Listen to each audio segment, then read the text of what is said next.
दोस्तों सुबह तड़के 4 साढ़े 4 बजे मोहन नाम का व्यक्ति जंगल की तरफ शौच करने जाता है और तभी उसका पैर पत्थर से टकराता है और वो एक गड्ढे में जाके गिर जाता है। और गड्ढे में जब गिरता है अपने आप को थोड़ा संभालने की कोशिश करता है तो देखता है वहां पर एक लाश पड़ी है। अब लाश देख के वो डर जाता है, वो लाश एकदम नग्न अवस्था में थी और चिल्लाने लगता है। तभी जो 2-4 व्यक्ति आसपास आए थे वो भी मोहन की तरफ भागते हैं और देखते लाश को देख के वो भी डर जाते हैं। अब गाँव गाँव में जमावड़ा सा लग जाता है। तभी लोगों को भीड़ से सरसराहट माफी चाहूंगा झाड़ियों से सरसराहट की एक आवाज आती है। सरसराहट की आवाज की तरफ लोग भागते हैं और 2 लड़कों को पकड़ लेते हैं। अब 2 लड़के जो बताते हैं भीड़ उनको पीटना शुरू कर देती है। तो दोस्तों क्या थी ये कहानी, आइए जानते हैं। तो नमस्कार, आदाब, सत श्री अकाल। मेरा नाम संजीव है। सच्ची कहानी के इस एपिसोड में आपका बहुत बहुत स्वागत है। दोस्तों ये कहानी है उत्तर प्रदेश के मुजफ्फरनगर में, एक जिला पड़ता है तितावी। और तितावी तितावी में एक गांव पड़ता है नूना खेड़ा। अब इस गांव में सुबह सुबह एक लाश मिलती है, जैसा कि मैंने आपको बताया। लाश मिलने के बाद भीड़ 2 लड़कों को पकड़ती है, लड़कों को पीटना शुरू करती है। तभी सुरेंद्र सिंह नाम का एक व्यक्ति गांव की तरफ भागता है। गांव के एक संपन्न बुजुर्ग के पास, बुजुर्ग का नाम मोहर सिंह होता है। मोहर सिंह काफी सम्मानित व्यक्ति था। मोहर सिंह से सुंदर सुरेंद्र सिंह कहता है, बाबा बाबा जल्दी जंगल की तरफ चलिए वरना मेरे बच्चों को ये भीड़ मार डालेगी। आनन फानन मोहर सिंह जंगल की तरफ जाते हैं, पर देखते हैं वहां पर 4 से 500 लोग लड़कों को पीट रहे थे। मोहर सिंह को अंदाजा हो जाता है कि मैं इनको शायद बचा ना पाऊं और वो थाने में एसएचओ की तरफ भागते हैं। तो एसएचओ को जानकारी दी जाती है। एसएचओ अपनी टीम के साथ मौका स्थल पर पहुंचते हैं। स्थल पर पहुंचने के बाद देखते हैं वहां पर एक लाश पड़ी है। लाश को अपने कब्जे में लेते हैं और भीड़ से उन 2 लड़कों को छुड़ाते हैं और लड़कों को अस्पताल में भर्ती करवाते हैं। अस्पताल ले जाने के बाद डॉक्टर कहता है इनकी मार कुटाई कुछ ज्यादा हो चुकी है, इनका बच पाना शायद बहुत मुश्किल है, तो आप इनको बड़े अस्पताल में रेफर कर दीजिए। पुलिस वाले बड़े अस्पताल में लड़कों को रेफर कर देते हैं और इधर लाश को कस्टडी में लेते हैं। जिस लाश को, वो लाश पुष्पा नाम की एक महिला की होती है जिसकी उम्र मात्र 23 साल की होती है। अब इसी बीच महिला की पोस्टमार्टम रिपोर्ट भी आ जाती है। रिपोर्ट में पता चलता है महिला के साथ बार बार रेप किया गया था और उसके प्राइवेट पार्ट को डैमेज किया गया था। अब ये सुनने के बाद गांव के लोगों में रोष होता है, काफी गुस्सा होता है। वो अस्पताल की तरफ भागते हैं उन दोनों लड़कों को फिर से पीटने के लिए। वो कहते हैं कि इसको जान से मार देना चाहिए, ऐसे लड़कों को, इन्होंने ऐसा काम ही किया है। लेकिन पुलिस वाले किसी तरह गांव वालों को समझाते बुझाते और उनको अपने अपने घर भेजते हैं। और उसके इसी तरह 3 दिन बीत जाते हैं और 3 दिन के बाद उन दोनों लड़कों को होश आता है। तो पता चलता है उन दोनों लड़कों में से एक का नाम पंकज होता है और दूसरे का नाम बिट्टू होता है। और पंकज जो होता है वो काफी अमीर घर से होता है और बिट्टू जो होता है वो काफी नॉर्मल परिवार से होता है। अब पुलिस वाले आते हैं और पंकज से पूछताछ शुरू करते हैं। अब कहना शुरू करते हैं कि अब चुपचाप जो है आप सच्चाई बता दीजिए कि क्या है इस बात की सच्चाई, जो लाश मिली है उससे आपका क्या ताल्लुक है, क्या रिश्ता है और इसकी सच्चाई क्या है, वरना तुम्हें पूरी जिंदगी जेल में सड़ना पड़ेगा।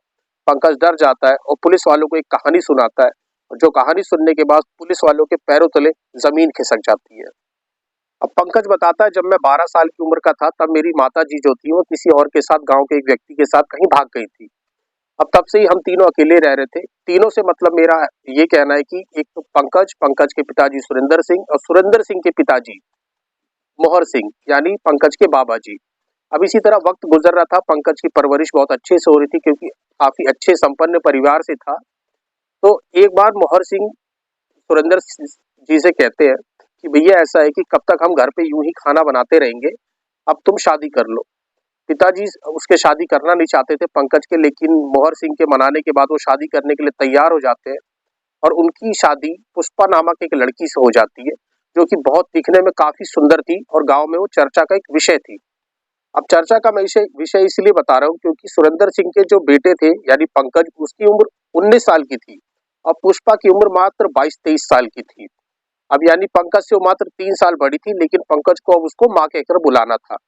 अब इसी तरह 1-2 दिन, 4-5 दिन बीतते हैं तो मोहर सिंह की नजर पड़ती है पंकज पर और पंकज को वो कहते हुए सुनते हैं कि वो अब अपनी माँ को माँ नहीं कहता, पुष्पा कह के बुलाता है।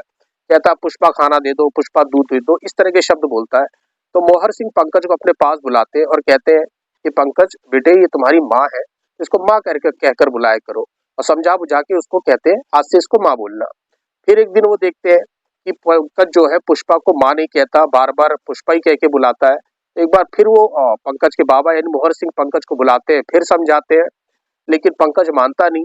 और पंकज बार बार पुष्पा को कहीं ना कहीं बुरी नज़र से देखता था, उसको बार-बार छुप-छुप के देखने की कोशिश करता था, कभी नहाते वक़्त, कभी खाना बनाते वक़्त।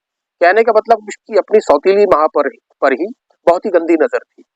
और पंकज जो है अपनी सारी बात अपने दोस्त बिट्टू से बताया करता था, जाके कहा करता था कि मेरी जो माँ सौतेली माँ है बहुत सुंदर है, मेरी उस पर गंदी नज़र है। तो बिट्टू उस पंकज को एक प्लान बताता है और दवा का एक पत्ता लेके आता है नशे की गोलियों का और कहता है ये नशे की गोलियों का पत्ता ले और जब भी तेरे को मौका मिले तो खाने में मिला दियो या दूध में मिला दियो।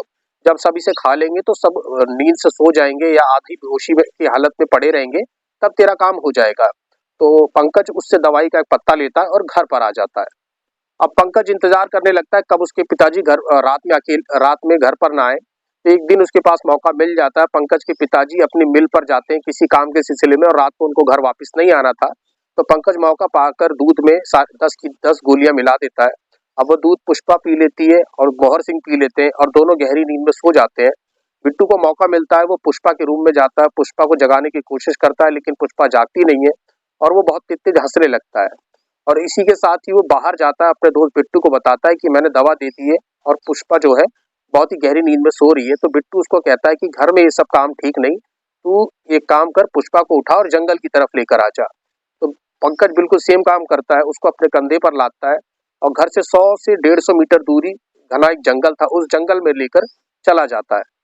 अब जंगल में ले जाने के बाद पंकज और बिट्टू पुष्पा के कपड़े उतार देते हैं, उसको नग्न अवस्था में कर देते हैं और उसके हाथ बांध देते हैं और हाथ बांधने के बाद उसके साथ बारी-बारी रेप करते हैं और रेप करते चले जाते हैं और रेप करते-करते उसके प्राइवेट पार्ट पर भी किसी चीज़ से वार करते चले जाते हैं। पता नहीं किस चीज़ की उन्हें जलन थी, किस चीज़ की इतनी बेरहमी से वो काम कर रहे थे और उन दोनों में होड़ लगी रहती है कि कौन ज़्यादा बार दुष्कर्म पुष्पा के साथ करता है।